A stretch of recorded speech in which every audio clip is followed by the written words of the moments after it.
Okay, right, we're shooting, so just go ahead. That's on. That's on. Yeah. What is the ambition of the Stag newspaper and the Students' Union? Um, well, Matt, the whole ambition is to really, to summarise, to make it sustainable. If we're looking forward, especially more since what's happening with higher education at the moment, students are becoming more and more time poor. Pressures on course, competition between other students, great competition in the graduate market, more requirement for having part-time jobs. That means less time for extracurricular activities. It doesn't mean that there is less desire for students to take part in extracurricular activities, but it does mean that perhaps the time that we can dedicate to them is less than it was a few years ago. Coupled with that, everybody's expecting higher standards. We've got a great benchmark now after the work that Tom's done.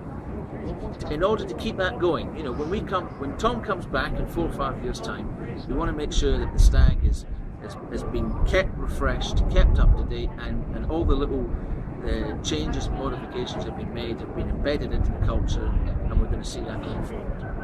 So you feel that the last 8 weeks where Tom has been working with the Stag newspaper, that's been of massive benefit to the Students' Union? Yeah, absolutely. It's not so much rebuilding the Stag from scratch. It was 90% the way there.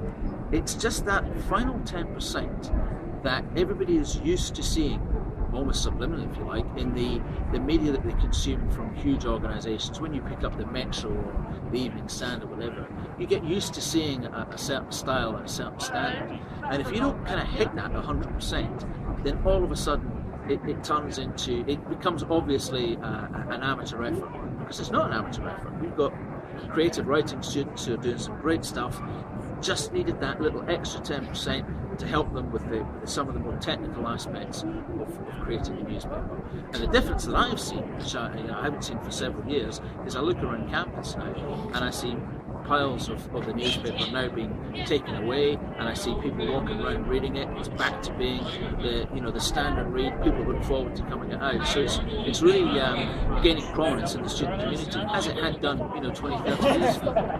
And looking forward,